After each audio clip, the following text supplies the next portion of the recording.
Bonjour et bienvenue pour cette prédication en ligne. C'est un plaisir que tu es avec nous ce matin et je me réjouis de pouvoir partager avec toi quelques réflexions sur la parole de l'année 2026 qui se trouve dans l'Apocalypse 21, le verset 5. Voici que je fais toutes choses nouvelles.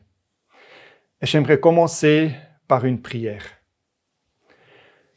Oui, merci Seigneur pour ce grand privilège de pouvoir être en communion, être en contact avec toi. C'est grâce à toi, Jésus. C'est grâce à ton œuvre expiatoire, rédemptrice à la croix pour nous. Merci pour ton immense amour à notre égard. Et merci pour ta présence maintenant. Merci pour ta parole. Merci que aussi ce matin, tu veux nous parler, tu veux nous fortifier, tu veux nous encourager, mais tu veux aussi nous enseigner. Nous voulons ouvrir nos cœurs parce que tu veux te révéler à nous. Tu as quelque chose à nous dire. Et je te demande de nous bénir. Au nom de Jésus, Amen. Alors moi, quand je regarde un film ou je lis un livre, j'aime bien s'il y a une bonne fin, une fin heureuse pour tous les personnages principaux. Quand je sais que finalement, ça va bien se terminer pour tout le monde, c'est plus facile de supporter aussi les tensions causées par des problèmes et des difficultés pendant l'histoire du film ou du livre. N'est-ce pas que cela apporterait également beaucoup de détente dans notre vie, dans nos situations de vie, si nous savions que tout finira bien, que finalement tout s'arrangera pour notre meilleur. On pourrait alors profiter pleinement de la vie de célibataire si on avait la garantie que finalement on va trouver le prince charmant ou la princesse de rêve et qu'on pourra se marier. Ou qu'un jour, le désir d'avoir des enfants va se réaliser. Ou qu'un jour, on va trouver l'emploi idéal. Qu'un jour, on va être complètement guéri. Mais vous êtes d'accord, ce n'est pas le cas. Car dans beaucoup de situations de la vie, il n'y a aucune garantie que tout finira bien. Mais en même temps, la parole de l'année 2026 nous rappelle le fait que la grande histoire de Dieu, l'histoire que Dieu écrit avec ses enfants, va super bien finir.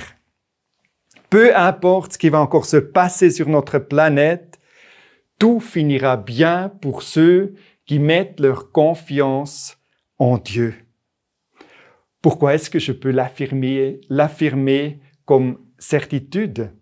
Qu'est-ce qui me donne cette garantie? Parce que c'est écrit dans la Bible, dans la parole de Dieu, qui est la vérité éternelle. Et je suis tellement reconnaissant pour les 2 derniers chapitres de la Bible, l'Apocalypse 21 et 22. Et je t'invite à lire avec moi les 6 premiers versets de l'Apocalypse 21. C'est une révélation que Dieu a donnée à l'apôtre sur l'île de Patmos, au milieu d'une époque où l'injustice semble triompher, au milieu de la grande persécution des chrétiens sous l'empereur Néron. Puis, je vise un nouveau ciel et une nouvelle terre, car le premier ciel et la première terre avaient disparu et la mer n'existait plus. Je vis descendre du ciel d'auprès de Dieu la ville sainte, la nouvelle Jérusalem, préparée comme une mariée qui s'est faite belle pour son époux. J'entendis une voix forte venant du ciel qui disait Voici le tabernacle de Dieu parmi les hommes. Il habitera avec eux, il sera son peuple, et Dieu lui-même sera avec eux. Il sera leur Dieu. Il essuiera toute larme de leurs yeux, la mort ne sera plus, il n'y aura plus ni deuil, ni cri, ni douleur, car ce qui existait avant a disparu. Celui qui était assis sur le trône dit, « Voici que je fais toutes choses nouvelles. » Il ajouta, « Écris cela, car ces paroles sont dignes de confiance et vraies. » Puis il me dit, « Je suis l'alpha et l'oméga, le commencement et la fin. À celui qui a soif, je donnerai à boire gratuitement de la source de l'eau de la vie. » Quelle super belle perspective pour notre avenir. Une perspective pleine d'espoir, pleine d'espérance. Voici que je fais toutes choses nouvelles. On pourrait dire que les 2 derniers chapitres de la Bible décrivent l'accomplissement de ce que Dieu avait déjà établi dans les 2 premiers livres, dans les 2 premiers chapitres dans le Jardin d'Éden. Dans Genèse 1 et 2, nous trouvons le plan originel de Dieu pour nous les êtres humains. Il a créé pour nous un espace magnifique, un espace de vie. Il a créé les meilleures conditions possibles afin que nous puissions mener une vie en parfaite communion avec notre Créateur, mais aussi avec l'ensemble de la création. Une vie en abondance pour tous. Et à la fin du premier chapitre, il est écrit, Dieu regarda tout ce qu'il avait fait et il constata que c'était très bon. Alors ça, c'est la qualification que Dieu donne à sa création. Et toi, tu fais aussi partie de cette création. C'était très bon. Il a créé chaque être humain comme un merveilleux vase, chacun et chacune totalement unique et incomparable. Et puis, il nous a inspiré son souffle de vie. Et son souffle nous a entièrement remplis. Chaque fibre de notre être était imprégnée de son amour. En fait, ça c'était le paradis, le ciel sur la terre. Et puis, dans le chapitre 3, la Bible nous raconte la plus grande catastrophe de l'humanité, la chute de l'homme. Ou on pourrait dire le coup de marteau qui a détruit ces beaux vases. Nous n'avons pas fait confiance à l'amour de Dieu. Nous n'avons pas cru que Dieu est simplement et à chaque moment bon et qu'il a toujours un bon plan pour notre vie. Et notre méfiance, notre désobéissance envers Dieu a eu comme résultat beaucoup de problèmes, beaucoup de difficultés, beaucoup de souffrances, beaucoup de dégâts dans différents domaines de la vie. Alors le mal est entré dans notre monde. Le mal, le péché est entré dans notre vie. Et le mal nous a séparés de la présence de Dieu. Mais grâce à Dieu, ce n'est pas la fin de l'histoire. Dans Jean 3, le verset 16, je crois, c'est un verset très très connu, tu le sais peut-être même par cœur. Dieu, il a tant aimé le monde qu'il a donné son Fils unique afin que quiconque croit en lui ne périsse pas, mais qu'il ait la vie éternelle. Afin que quiconque croit en lui retrouve la vie en abondance. Alors Dieu, il est venu sur notre terre en Jésus-Christ, comme sauveur de notre désespoir, comme lumière dans nos ténèbres. Le nom Jésus, ça veut dire Dieu sauve. Dieu offre le salut, la guérison, la restauration. Jésus, il est venu comme le plus grand restaurateur, comme celui qui dit « Voici que je fais toutes choses nouvelles. De tous ces morceaux cassés, je refais une nouvelle œuvre d'art. Les cendres vont se transformer en or. Le désert va s'épanouir parce que je fais toutes choses nouvelles. » Je ne sais pas si tu connais l'art japonais qui s'appelle kintsugi.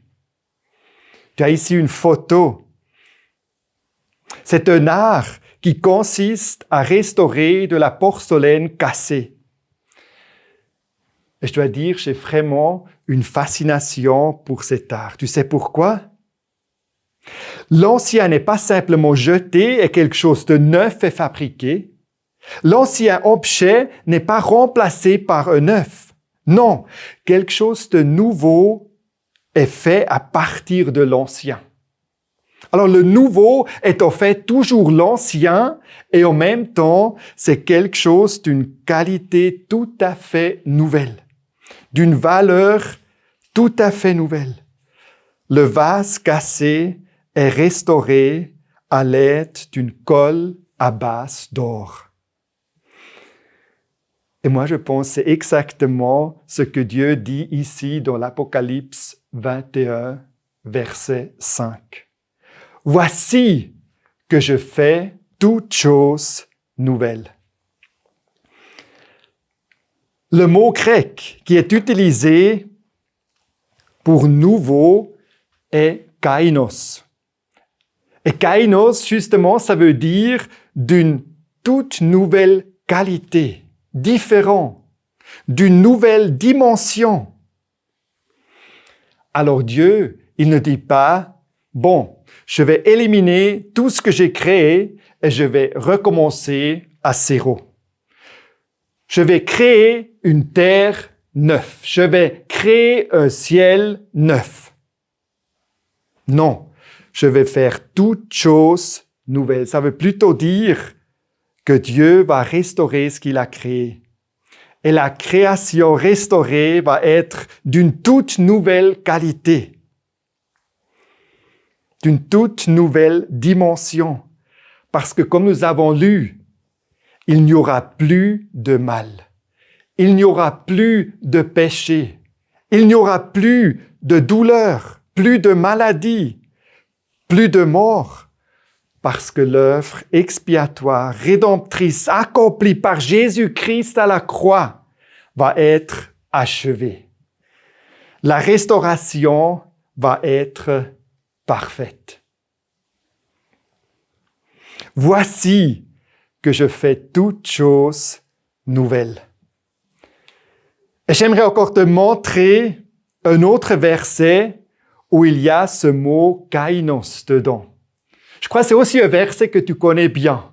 Il se trouve dans 2 Corinthiens 5, le verset 17. Si quelqu'un est en Christ, si quelqu'un a accepté Jésus-Christ comme son Sauveur, comme son Seigneur, quand il est en communion avec Dieu, il est une nouvelle créature.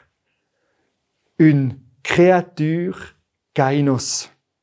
Alors les choses anciennes sont passées, voici toutes choses sont devenues kainos, sont devenues nouvelles. Alors le moment où Jésus est entré dans ta vie, le plus grand miracle possible s'est passé. Il a fait toutes choses nouvelles. Une nouvelle vie a commencé. Une vie d'une toute nouvelle qualité. Une vie dans la communion avec le Dieu vivant. Une vie en liaison avec la source de l'amour. Tu as reçu une nouvelle identité. Tu es maintenant un enfant de Dieu, saint, juste. Tu as libre accès à la présence de Dieu, à chaque instant, à chaque moment. Mais est-ce que ça veut dire la personne d'avant n'existe plus? Que tu as été complètement échangé? Non. Tu es encore la même personne, avec ton caractère, ta personnalité, avec ton histoire, avec tes blessures. Et en même temps, c'est quand même complètement différent. Pourquoi? Justement parce que c'est Jésus qui fait toute la différence dans notre vie. Parce que le restaurateur divin est maintenant à l'œuvre en nous. On peut dire que la colle à base d'or qui est utilisée pour restaurer l'objet représente le sang précieux que Jésus a coulé à la croix pour nous purifier de toute notre iniquité, de tous nos péchés et pour nous libérer de la puissance du mal. Comme c'est écrit dans Ésaïe 53, le verset 5, « Mais lui, Jésus-Christ, il était blessé à cause de nos transgressions, brisé à cause de nos fautes. La punition qui nous donne la paix est tombée sur lui. Et c'est par ses blessures que nous sommes guéris. C'est par ces blessures que notre relation avec Dieu est restaurée. Il n'y a plus de séparation entre Dieu et nous. Nous sommes reconnectés à la source de la vie, à la source de l'amour de Dieu. Alors, l'amour de Dieu coule dans notre cœur et commence à nous restaurer. Et rempli de l'amour de Dieu, nous devenons aussi capables d'aimer Dieu et aimer notre prochain comme nous-mêmes. Voici que je fais toutes choses nouvelles. Voici que je vous ramènerai le ciel, le paradis. Parce qu'en fait, Apocalypse 21, c'est une description du ciel. Et pour nous les croyants, une espérance d'un avenir merveilleux. Mais en même temps, avec Jésus dans la vie, le paradis est déjà partiellement présent. Le ciel vient déjà dans notre vie. Regardons un peu les caractéristiques du ciel décrites dans ce passage. J'entendis une voix forte venant du ciel qui disait « Voici le tabernacle de Dieu parmi les hommes. Il habitera avec eux. Ils seront son peuple et Dieu lui-même sera avec eux. Il sera leur Dieu. » Oui, et par le don du Saint-Esprit, Dieu habite déjà maintenant avec nous. Il est notre Dieu et nous sommes son peuple. Alors plus notre communion avec Dieu est intime, plus le ciel entre dans notre vie quotidienne. Ou plus nos relations interpersonnelles sont imprégnées de la présence de Dieu, de l'amour de Dieu, plus nous faisons expérience du ciel ici et maintenant.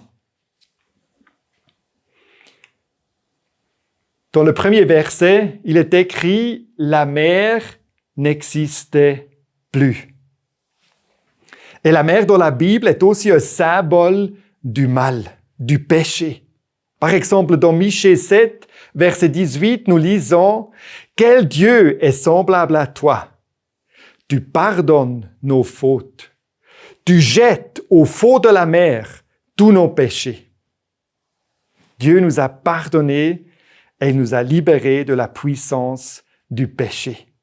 Alors on pourrait aussi dire, au lieu de « la mer n'existera plus », le mal, le péché n'existera plus. Alors chaque fois que je décide consciemment de ne pas pécher, de dire non au péché, de dire non à la tentation, je célèbre le ciel. Chaque fois que j'aime mon Dieu plus que le désir temporaire du péché, je célèbre le ciel. Chaque fois que je suis prêt à pardonner à quelqu'un qui m'a fait du mal et que je remets consciemment le dossier à Dieu, le juge juste, je ressens la liberté du ciel. Déjà maintenant. Chaque fois que je demande pardon lorsque j'ai péché envers mon prochain, le ciel se manifeste. Dans le verset 4, « Il essuiera toute larme de leurs yeux, la mort ne sera plus, il n'y aura plus ni deuil, ni cri, ni douleur, car ce qui existait avant a disparu. » Alors chaque fois que je console quelqu'un qui est triste, ou chaque fois que j'accompagne quelqu'un dans son deuil, ou je contribue à soulager sa douleur, j'apporte un peu de ciel dans la vie de mes prochains. Voici que je fais toutes choses nouvelles. Et c'est qui, en fait, qui dit ça? C'est celui qui est assis sur le trône.